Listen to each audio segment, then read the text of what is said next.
तो दोस्तों आज हम फिर से आपके लिए लेकर आए हैं देश दुनिया की सभी ताजा बड़ी खबरें। फटाफट एक एक कर विस्तार से आज आपको बताएंगे, तो वीडियो को अंत तक जरूर देखें। दोस्तों पहली खबर में आपको बता दें कि शराब पीकर होली पर मचाया हुड़दंग, तो उत्तर प्रदेश में खानी पड़ेगी जेल की हवा। यूपी पुलिस ने अलर्ट किया जारी, हिंदूवादी संगठनों के लिए झटका। और वहीं आपको बताएंगे दोस्तों की कंगाल पाकिस्तान के लिए करोड़ रुपया चीन ने देने का किया ऐलान, पैसों से भर देगा पाकिस्तान की चीन झोली, भारत के लिए चिंता। वहीं आपको बताएंगे दोस्तों की जुनैद नासिर हत्याकांड की रिपोर्टिंग करने वाले पत्रकार की गिरफ्तारी पर भड़के ओवैसी, बोले वसीम नहीं मोनू को भेजिएगा जेल। वहीं आपको बताएंगे दोस्तों की रूस में कोरोना वैक्सीन बनाने वाले वैज्ञानिक की गला दबाकर व्यक्ति ने की हत्या, एक गिरफ्तार। वहीं आपको बताएंगे दोस्तों की वागेश्वर धाम के बाबा धीरेन्द्र शास्त्री ने साईं बाबा को बताया मुस्लिम, तो नाराज हुए कालीचरण महाराज, विरोध का किया ऐलान। वहीं आपको बताएंगे दोस्तों की शबे बारात 7 मार्च को पूरे भारत में मनाई जाएगी, रोशनी से जगमगाएंगी मस्जिद और कब्रिस्तान। तो दोस्तों सभी खबरों को आपको एक कर बताने वाले हैं। वीडियो को लाइक कर चैनल को सब्सक्राइब कर दें और हमें कमेंट करके बताएं कि आपके जिले किस राज्य से हमारी खबरों को देख रहे हैं। इसी बीच पर तो दोस्तों अगली खबर की ओर, तो आर्थिक बदहाली से जूझ रहे पाकिस्तान की मदद करने के लिए आगे आया चीन, करोड़ों रुपए का लोन देने का किया ऐलान।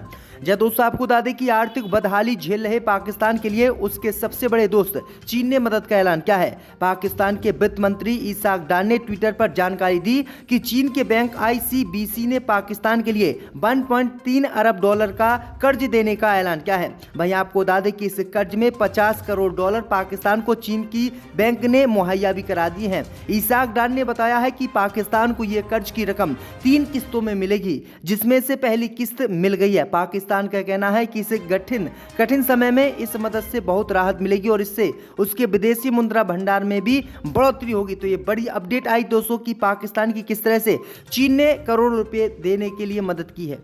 इसी बीच पर तो दोस्तों अगली खबर की ओर, तो शराब पीकर होली पर मचाया हुड़दंग, तो खानी पड़ेगी जेल की हवा। उत्तर प्रदेश पुलिस ने आदेश किया जारी। जब दोस्तों आपको बता दें कि होली की अब 3 दिन शेष बचे हैं। पुलिस ने सख्त सुरक्षा व्यवस्था का खाका तैयार किया है। उत्तर प्रदेश पुलिस ने 3 बातों पर जोर दिया है जिससे उत्तर प्रदेश में होली खेलने वालों की मुश्किलें बढ़ गई हैं। दरअसल आपको बता दें कि यूपी पुलिस ने कहा है कि नशे में कोई हुड़दंग होली खेलते समय नहीं करे। अगर कोई व्यक्ति होली खेलते समय शराब पीकर हुड़दंग करता है तो उससे सख्ती से निपटा जाएगा और उस पर जुर्माना लगाकर उसे जेल में डाल दिया जाएगा।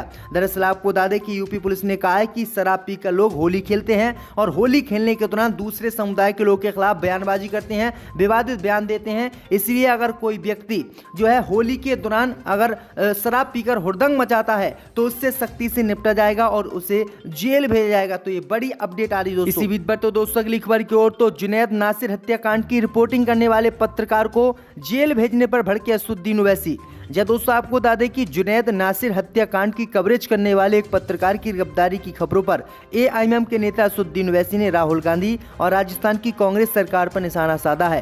हैदराबाद से सांसद असुद्दीन ओवैसी ने कहा कि उसे इसलिए गिरफ्तार किया गया क्योंकि उसका नाम वसीम है। असुद्दीन ओवैसी ने ट्वीट कर लिखा कि खबर आई है कि जुनैद नासिर की हत्या पर मुसलमान रिपोर्टिंग करने वाले पत्रकार वसीम अकरम मेब को गिरफ्तार कर लिया गया है। वसीम की बदकिस्मती है कि उसका नाम वसीम है, वो कैम्ब्रिज जाकर सूट बूट पहनकर अभिव्यक्ति की आजादी पर ज्ञान नहीं दे सकते। असुद्दीन ओवैसी का इशारा कांग्रेस नेता राहुल गांधी की तरफ था, जिन्होंने इसी हफ्ते 1 मार्च को ब्रिटेन की कैम्ब्रिज यूनिवर्सिटी में अपना संबोधन दिया था। इस दौरान राहुल गांधी ने भारत में अभिव्यक्ति को खतरे में बताते हुए मोदी सरकार पर निशाना साधा था। पत्रकार की गिरफ्तारी पर ओवैसी ने राजस्थान के CM अशोक गहलोत से कहा कि वसीम को नहीं मोनू को जेल भेजिए। डबल मर्डर में मोनू मानेसर नाम के शख्स पर हत्या का आरोप लग रहा है और आपने जो रिपोर्टर है उसने रिपोर्टिंग की तो उसे ही आपने जेल में डाल दिया। तो ये बड़ी अपडेट आ रही है। असुद्दीन ओवैसी इस मामले को लेकर भड़क गए हैं। इसी बीच पर तो दोस्तों अगली खबर की ओर, तो धीरेन्द्र शास्त्री ने साईं बाबा को बताया मुस्लिम, तो नाराज हुए कालीचरण महाराज। जब दोस्तों आपको बता दें कि महान संत श्रेणी के साईं बाबा हिंदू थे या मुसलमान, एक बार फिर से ये विवाद देश में शुरू हो गया है। इस बार इसकी शुरुआत बागेश्वर धाम के बाबा धीरेन्द्र शास्त्री ने की है।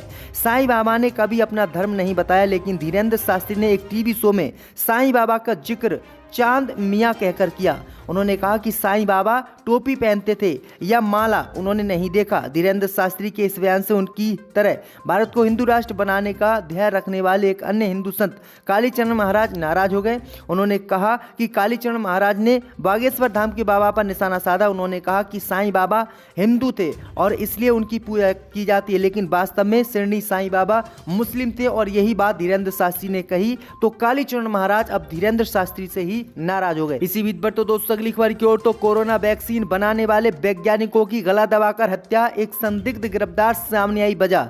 जय दोस्तों आपको बता दें कि रूस का कोविड-19 रोधी टीका स्पुतनिक भी तैयार करने वाले वैज्ञानिकों में से एक आंद्रे वेतिकोव की उसके आवास पर बेल्ट से गला दबाकर हत्या कर दी गई है।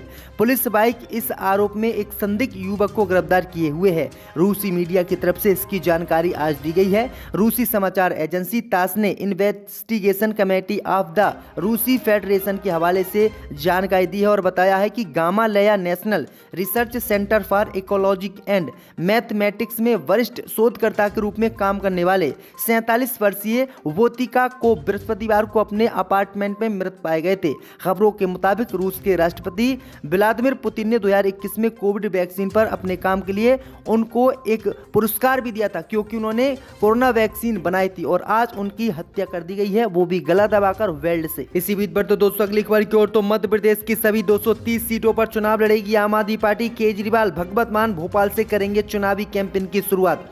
यह दोस्तों आपको बता दें कि एमपी में विधानसभा चुनाव में अब कुछ ही महीने बचे हैं। इस चुनाव में कांग्रेस और बीजेपी के बीच कड़ी टक्कर देखने को मिलेगी, लेकिन अब इन दोनों पार्टियों की टेंशन अरविंद केजरीवाल बढ़ाने वाले हैं। 14 मार्च को दिल्ली के मुख्यमंत्री अरविंद केजरीवाल और पंजाब के मुख्यमंत्री भगवत मान प्रदेश की राजधानी भोपाल में हुंकार भरने वाले हैं। आपको बता दें कि अब तीसरे मोर्चे पर आम आदमी पार्टी सक्रिय हो गई है। कांग्रेस और बीजेपी को कड़ी टक्कर देने के लिए आम आदमी पार्टी चुनाव संगठन करने वाली है। दरअसल आपको बता दें कि 14 मार्च को आम आदमी पार्टी के कार्यक्रम को लेकर आम आदमी पार्टी के राष्ट्रीय महामंत्री और राज्यसभा सांसद संदीप पाठक ने बताया है कि मार्च महीने के अंत तक पार्टी मध्य प्रदेश संगठन की घोषणा कर देगी। एमपी के गांव-गांव तक आप संगठन को खड़ा किया जाएगा।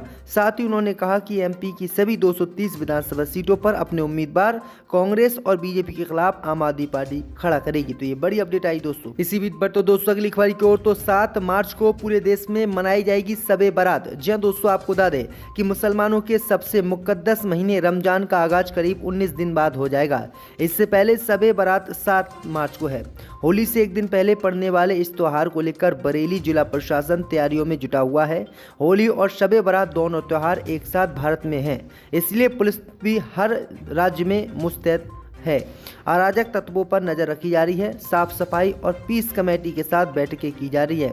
इस्लामिक महीने शाबान महीने की 15 तारीख यानी 15वीं रात को शब-ए बारात कहा जाता है। इस रात में अल्लाह अपने बंदों के गुनाहों को माफ़ करता है, यानी इस दिन जो भी अल्लाह से सच्चे दिल से मगफिरत तौबा मांगता है उसको माफ़ कर दिया जाता है। ऐसा कई हदीस इस्लाम में कुरान के बाद सबसे पवित्र और अहम किताब में जिक्र किया गया है। तो ये बड़ी अपडेट आई दोस्तों कि शब-ए बारात और होली एक साथ पहली बार आ रहे हैं। इसी बीच पर तो दोस्तों अगली खबर की ओर, तो ओआईसी में जम्मू कश्मीर की चर्चा को भारत ने किया खारिज। कहा पाक कुटिल तरीके से वैश्विक मंचों पर उठाता है मामला। जय दोस्तों आपको बता दें कि इस्लामिक सहयोग संगठन ओआईसी की बैठक में जम्मू कश्मीर को लेकर चर्चा को भारत ने अनावश्यक करार देते हुए उसे अस्वीकार कर दिया है। भारत ने कहा है कि जम्मू और कश्मीर भारत के केंद्र शासित प्रदेश हैं। पाकिस्तान अपनी कुटिल कार्य योजना के तहत समय समय पर अंतर्राष्ट्रीय मंचों पर उनकी चर्चा करता रहता है। संयुक्त राष्ट्र मानव अधिकार परिषद के 52वें सत्र में भारत के स्थायी मिशन की प्रथम सचिव सीमा पूजानी ने ओआईसी के प्रतिनिधियों द्वारा जम्मू कश्मीर के उल्लेख को पूरी तरह से अस्वीकार कर दिया है। उन्होंने कहा है कि ओआईसी के बयान में भारत के केंद्र शासित प्रदेश जम्मू और कश्मीर का अवांछित उल्लेख किया गया है, उसे हम खारिज करते हैं। उन्होंने कहा है कि वास्तविक स्थिति ये है कि पूरा केंद्र शासित क्षेत्र जम्मू कश्मीर और लद्दाख भारत का हिस्सा है। इसके कुछ हिस्सों पर पाकिस्तान अवैध रूप से कब्जा किए हुए है। इसी बीच पर तो दोस्तों अगली खबर की ओर, तो दिल्ली सरकार के स्कूलों में सिसोदिया के समर्थन में पोस्टर। जय दोस्तों आपको बता दें कि दिल्ली के कथित शराब घोटाले में गिरफ्तार दिल्ली के पूर्व डिप्टी सीएम मनीष सिसोदिया के समर्थन में राष्ट्रीय राजधानी के एक सरकारी स्कूल के मेन गेट पर पोस्टर चिपकाए जाने की घटना सामने आई है। पुलिस ने इस मामले में विद्यालय प्रबंधन समिति की समन्वयन के खिलाफ केस दर्ज किया है। सीबीआई ने रविवार को सिसोदिया को शराब नीति के कथित भ्रष्टाचार के मामले की छानबीन में गिरफ्तार किया था। सिसोदिया दिल्ली सरकार में शिक्षा समेत 18 विभागों की जिम्मेदारी संभाल रहे थे। सिसोदिया ने मंगलवार को मंत्रिमंडल से इस्तीफा दे दिया था। इस एफआईआर में कहा गया है कि शुक्रवार को सुबह एसएससी समन्वयन गजाला ने शास्त्री पार्क में सर्वोदय कन्या विद्यालय के प्रधानाचार्य के साथ मिलकर स्कूल के प्रवेश द्वार पर छात्राओं से कुछ मेज की व्यवस्था करने को कहा और मुख्य द्वार पर सिसोदिया का एक बड़ा पोस्टर चिपका दिया। दिल्ली पुलिस ने कहा है कि गजाला के खिलाफ दिल्ली सार्वजनिक संपत्ति विरूपण अधिनियम की धारा 3 के तहत केस दर्ज किया गया है। तो ये बड़ी अपडेट आ रही दोस्तों।